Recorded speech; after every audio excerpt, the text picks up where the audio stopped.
Assalamualaikum warahmatullahi wabarakatuh. Jumpa lagi di channel YouTube Rakyat Jelata 1, channel YouTube-nya Transmigrasi. Dan di video kali ini kita akan melihat-lihat kondisi terkini transmigrasi peninggalan pada zaman Presiden Soeharto. Tepatnya untuk kali ini kita akan melintasi antara Desa Bukit Suban SPI dan Desa Pematang Kabo di Kecamatan Air Hitam, Kabupaten Sarolangun, Provinsi Jambi. Kalau dilihat untuk saat ini perkembangannya sudah lumayan bagus ya, karena usianya juga sudah cukup lama. Kita transmigrasi kalau di daerah Pematang Kabo itu tahun 1986, dan di Bukit Suban atau di Desa SPI itu sekitar tahun 1985 kalau nggak salah. Jadi tidak beda jauh antara Pematang Kabo dengan SPI.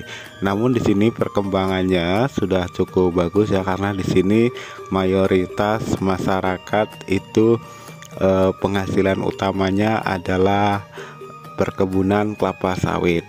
Karena kita tahu bahwa perkebunan kelapa sawit adalah potensi yang sangat bagus, karena kita tahu bahwa minyak kelapa sawit adalah untuk bahan baku minyak sayur ya, dan ini juga dibutuhkan di luar negeri. Makanya kelapa sawit ini menjadi bahan baku ekspor CPO dari Indonesia.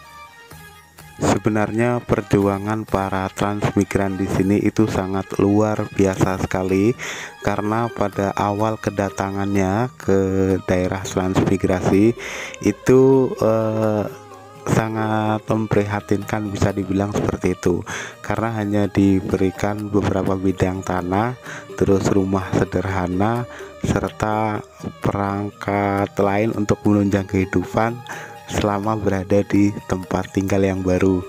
Jadi tidak sedikit ya di sini para transmigran itu tidak betah. Banyak yang pulang ke Jawa lagi, banyak yang mencari penghidupan baru, merantau atau apa sajalah. Itu perjuangan yang sangat hebat sekali menurut saya di sini itu. Karena kan di sini pada awalnya itu ekonominya sangat sulit, karena belum punya penghasilan, belum punya pendapatan yang tetap. Namun setelah beberapa tahun kita kan diberikan lahannya dari pemerintah itu untuk diolah. Selama lahan itu belum menghasilkan, itu terasa sangat sulit. Namun begitu lahan lokasi pekarangan sudah menghasilkan, sedikit-sedikit perekonomian yang ada di transmigrasi ini mulai berkembang. Dan waktu itu kita diberikan lahan ya, kalau di sini kan ada LU1, LU2 atau lahan usaha 1, lahan usaha 2. Yang kelapa sawit itu lahan usaha 2, atau orang biasa dibilang lahan plasma. Jadi lahan plasma ini awalnya itu dikelola sama perusahaan, sama PT. Karena kan kita tidak punya anggaran ya untuk beli bibit kelapa sawitnya, mengolah lahannya gimana, nggak tahu caranya. Jadi pemerintah itu bekerja sama dengan perusahaan untuk mengolah lahan-lahan para warga transmigrasi yang ada di sini.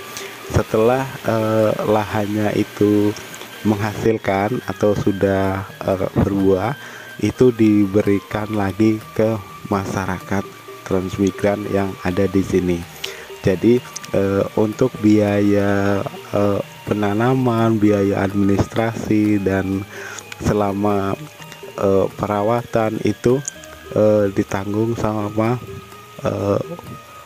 perusahaan awalnya. Namun kita disuruh mengembalikan berapa jumlah dananya itu dengan cara memberikan angsuran dari hasil panen kelapa sawit yang kita miliki. Karena kan lahannya hanya kita hanya perusahaan hanya merawat kelapa sawitnya. Setelah menghasilkan diberikan kepada para warga transmigrasi, seperti itu.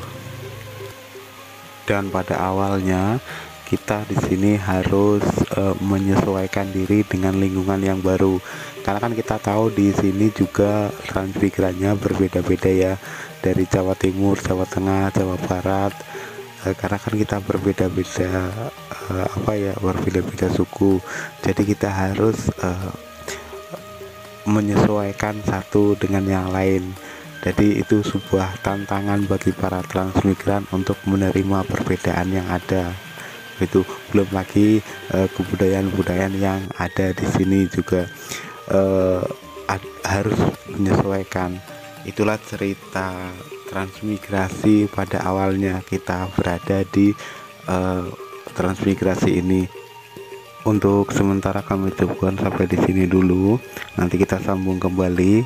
Bila ada kesalahan mohon dimaafkan. Saya akhiri. Wassalamualaikum warahmatullahi wabarakatuh.